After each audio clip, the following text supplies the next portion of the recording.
नमस्कार विद्यार्थी मित्रांनो, आज आपण जगन्नाथ शंकरशेठ यांच्याविषयी माहिती घेणार आहोत।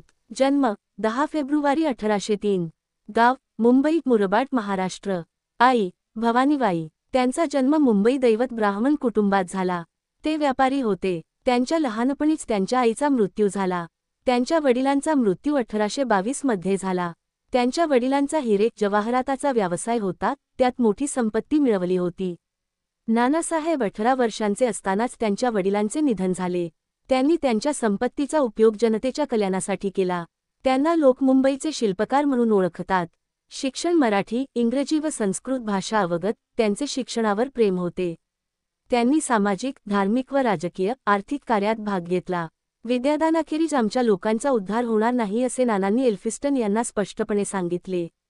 त्यांनी त्यांच्या आईच्या नावाने एक भवानी मंदिर, शंकर मंदिर व एक धर्मशाळा गोवालिया तलावाजवळ बांधली। त्यांच्यावर सर जमशेटजी जिजीभाई यांची छाप पडली होती।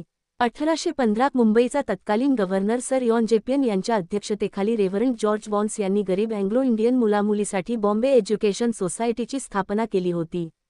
1819 बॉम्बे प्रेसिडेन्सी गव्हर्नर झालेला माउंट स्टुअर्ट एल्फिन्स्टन यांना प्रांतातील लोकांमध्ये सुधारणा घडून आणावयाची होती। त्यासाठी त्यांनी नाना यांच्याशी झालेल्या चर्चेत नानांनी त्यांच्या कार्यात मदत करण्याची आवश्यकता बोलून दाखविली। 21 ऑगस्ट 1822 रोजी नानांनी बॉम्बे एज्युकेशन सोसायटीची स्थापना केली। कॅप्टन जवीन्स सदाशिवराव छत्रे, बाळशास्त्री जांभेकर यांनी या संस्थेचा व्याप वाढवला। शिक्षणाच्या प्रसारासाठी स्थापन झालेली देशातील पहिलीच शिक्षण संस्था ठरते। 1827 एल्फिस्टन सेवानिवृत्ती झाल्यानंतर त्यांच्या स्मरणार्थ एल्फिस्टन कॉलेज उभारण्याचा ठराव संमत करण्यात आला होता। 3 लाख निधी गोळा केला व ते निधीचे विश्वास्त होते। 1824 एल्फिस्टन हायस्कूल सुरू झाले। 1830 रॉयल एशियाटिक सोसायटीला नानांनी भरपूर अर्थसहाय्य केले। 1838 सर रॉबर्ट ग्रँट यांचे निधन। त्यांनी सर रॉबर्ट ग्रँटच्या मृत्यूनंतर त्यांनी मेडिकल कॉलेजची स्थापना केली। तेही त्यांनी पुढे मराठीतून देण्याची सोय केली। 1841 मध्ये त्यांनी बोर्ड ऑफ एज्युकेशनची स्थापना केली। बोर्डातील 3 एकदेशीय सभासदांत 16 वर्ष नाना निवडून आले। 1845 मध्ये त्यांनी स्टुडंट्स लिटररी व सायंटिफिक सोसायटी 1845 मध्ये स्थापन केली। 1848 मध्ये नानांनी जगन्नाथ शंकरशेठ मुलींची शाळा त्यांच्या स्वतःच्या वाड्यात सुरू केली। 1836 मध्ये बॉम्बे नेटिव्ह डिस्पेन्सरी हा पहिला धर्मादाय सार्वजनिक दवाखाना मुंबईत सुरू केला। 1840 कंपनी सरकारने शिक्षण प्रसारावर नियंत्रण ठेवण्यासाठी मुंबईत शिक्षण मंडळ स्थापन केले, त्यांचे सदस्य नाना होते। 1856 मध्ये शिक्षण मंडळाचे रूपांतर स्वतंत्र शिक्षण विभागात केले। 1845 दादाभाई नौरोजी, डॉक्टर भाऊदाजी लाड, नारायण विश्वनाथ मंडलिक यांनी मुलींच्या शिक्षणासाठी कार्य करण्यासाठी student literary and scientific society मुंबईत स्थापन केली। मराठा सरदार खंडराव दाभाडे यांनी दक्षिण फंड सुरू केला होता, पुढे पेशव्याने तो चालू ठेवला। 1821 मध्ये एल्फिन्स्टन याने या फंडातून संस्कृत विषयाच्या प्रसारासाठी हिंदू कॉलेजची स्थापना केली होती। 1851 मध्ये त्याचे नामांतर पुना कॉलेज असे नानांनी केले व या संस्थेस भरघोस मदतही केली। पुन्हा याच संस्थेचे डेक्कन कॉलेज असे नामांतर केले। येरवाड्याला या संस्थेची वास्तू उभारण्यासाठी श्री जमशेटजी जिजीभाई बाटलेवाला यांनी 1 लाख रु. देणगी दिली। 1857 मुंबई विद्यापीठ स्थापना नानांच्या शैक्षणिक कार्याचे स्मारक व्हावे म्हणून इसवी सन 1857 मध्ये the Jagannath Shankarshet first grade Anglo vernacular school स्थापना। 1855 मुंबई प्रांताचे पहिले विधी महाविद्यालय नानाने सुरू केले। 1857 जे स्कूल ऑफ आर्ट्स यासाठी नानांनी भरपूर अर्थसहाय्य केले। मुंबईमध्ये नानांनी डेव्हिड ससून लायब्ररी सुरू केली होती। 1823 राजा राममोहन रॉय व नाना शंकरशेठ यांची स्वाक्षरी असलेले सतीप्रथेविरुद्ध प्रस्ताव ब्रिटिश संसदेला पाठविला होता। 1843 मध्ये नाना शंकरशेठ व जमशेटजी जिजीभाई यांनी ग्रेट ईस्टर्न रेल्वे कंपनी स्थापन केली।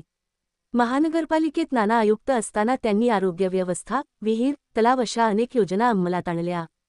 त्यांच्या प्रयत्नामुळे चिंचपोकळी येथे गॅस कंपनी सुरू केली। इंग्रज सरकारला जनतेचे दुःख कळावे व सरकारी योजनेची माहिती जनतेला मिळावी म्हणून 26 ऑगस्ट 1852 ला बॉम्बे असोसिएशनची स्थापना दादाभाई नौरोजी व नाना शंकरशेठ यांनी केली।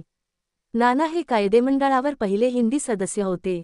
1845 मध्ये नानांनी द बॉम्बे स्टीमशिप नेव्हिगेशन स्थापन करून पश्चिम भारतात वाफेच्या बोटीचा पाया रोवला। त्यांनी जे हॉस्पिटलचा पाया घातला। Angry horticulture society of western India व जिओग्राफिकल सोसायटी या संस्थेचे प्रमुख अध्यक्ष होते। 1853 मध्ये धावलेले मुंबई ते ठाणे या रेल्वेचा प्रवास त्यांनी गोल्डन पासाने केला. त्यामध्ये नाना शंकर शेठ व दादाभाई नौरोजी होते. हे पहिले भारतीय रेल्वे प्रवासी होते. त्यांनी आपल्या मालकीची जागा स्कूल ऑफ इंडस्ट्रीजला दान केली. मुंबईच्या विकासासाठी नानांनी स्वतःच्या जमिनी सरकारला दिल्या. नानांनी मुलीच्या कन्या शाळेसाठी डॉक्टर विल्सन यांना स्वतःचा वाडा दिला. मराठी भाषेतून शिक्षणाचा फायदा विद्यार्थ्यांना व्हावा म्हणून त्यांनी दरमहा 10 रु. शिष्यवृत्ती चालू केल्या. तसेच शिष्यवृत्ती चालू राहावी म्हणून त्यांनी संस्थेकडे 5,000 रु. देऊन ठेवले. पुणे येथील संस्कृत ग्रंथालयासाठी 5,000 रु. दिले. व्हिक्टोरिया वस्तुसंग्रहालयासाठी व उद्यानासाठी 5,000 रु. दिले. रॉयल एशियाटिक सोसायटीच्या मुंबई शाखेला त्यांनी 5,000 रु. दिले. व्हिक्टोरिया अँड अल्बर्ट वस्तुसंग्रहालयासाठी 5,000 रु. दिले. जगन्नाथ स्कूलला त्यांनी 30,000 रु. दिले. एल्फिस्टन शिक्षण स्कूलला 30,000 रु. दिले. जिजामाता राणीच्या बागेसाठी 25,000 रु. दिले. बॉम्बे असोसिएशनचे संस्थापक नाना होते.